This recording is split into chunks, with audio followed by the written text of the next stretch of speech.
Zulu omnyamana, Zulu omuhle, Zulu kaMalandela. Ngithathe leli thuba bese ngibingelela mbukeli la uhlezi khona ekhaya.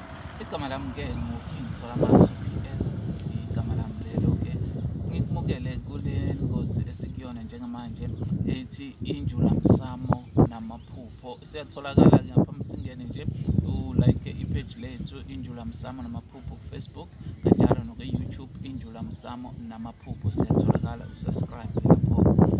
Angabe ngedwa-ke namhlanje ngihamba nayo intatheli yami lapho ngihamba nayo okuyiyona sizoxoxisana nayo. Namhlanje sibhizi-ke sixoxa indaba phakathi kwedlozi kanye nethonga, ukuthi kahle kahle kuhluke ngani phakathi kwedlozi kanjalo nethonga, ukuthi yini umehluko phakathi kwedlozi nethonga. Sizoke sizwe-ke kabanzi izwe elihle kakhulu. Masikhuluma ngethonga, sikhuluma ngawo wonke umuntu owalala, ngawo wonke umuntu osewashona ophenduka-ke ebe elithonga. Lo muntu ubizwa ngokuthi uyilithonga, umuntu osewadlula emhlabeni, walala, washona. Lo muntu ubizwa ngokuthi ulithonga.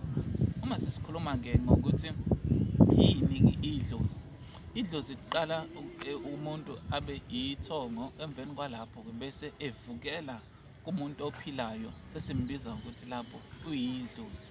Uma uyidlozi ahlukene-ke nawo amadlozi avuka ebantwini ngemisebenzi ethize noma ngezinto okufanele umuntu ezenzele idlozi leli elivukela kumuntu.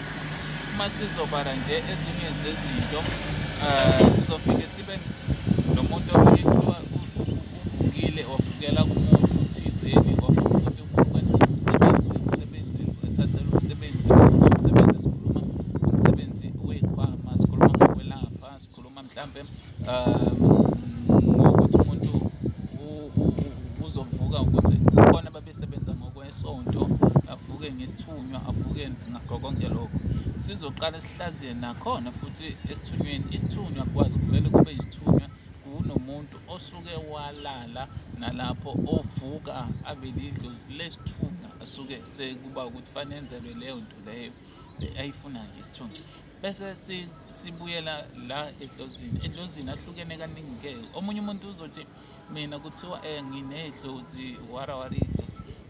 Kuyenzeka kuthiwa unanto lelo dlozi, kanti lifuna ukuthi wena uyidlele nje iyinkamba ukuthi lo muntu akwazi ukuthi ebe right emzimbeni wakho, ehlambuluke, ukwazi ukuphila, uqhubeke. Bese kuba khona lo muntu okuyenzeka ukuthi ufuna ukuthi nje uvuke kudlozi, ukuthi ufuna umenzele izinto zakhe owayezenza saphila, okungenzeka mhlampe enza izinto ey'thize esaphila, ngakwenzela nje isibonelo, umzekelo, okungenzeka mhlampe esaphila lo muntu ephila nabantu, ephana nabantu, mhlampe esiza abantu, into enjalo, basiza mhlampe abantu abahlwempu. Ngenzeka uma sakavuka kuwe uzovuka ngezinto ey'njalo nawe ukuthi umenzele khona, ukuthi wena ukwazi ukuthi usebenzise igazi lakho.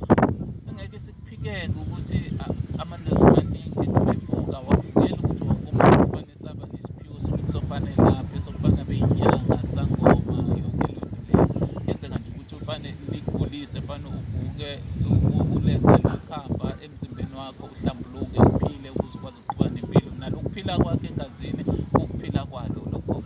Bese kuba khona leli-ke nje lithi cha, mina ngivuka ngomsebenzi. Uma sikhuluma ngomsebenzi, sikhuluma ngomsebenzi wedlozi, sikhuluma ngeyikhwama esingabala amadlozi amaningi, eminingi imimoya amadlozi avuka ngayo, imoya yamadlozi esingathi sikhuluma ngawo. Ngelinye ilanga soke sicacise kabanzi kwayona imoya iyawo amadlozi ukuthi imoya mingaki, iminingi angeke sayiqeda manje la, kodwa okwanamhlanje sithi nje asike sicacise leyo ndawo phakathi kwethongo kanjalo futhi nedlozi. Umehluko ulele lapho-ke. Ithongo umuntu, bonke abantu ebadlula emhlabeni bakini abangasekho babizwa ngamathongo, bese kuthi umuntu olidlozi ilo sovuka kuwena, avuka afune into ethize kuwena, lona dlozi lelo.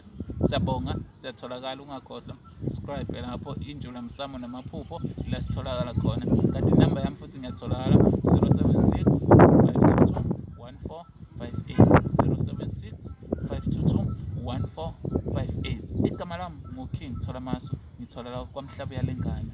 Ngithi Mhlokombani kaNdaba Zulu omuhle kakhulu, inkosi ibe nawe nedlozi nethongo libe nawe. Danke, siyabonga.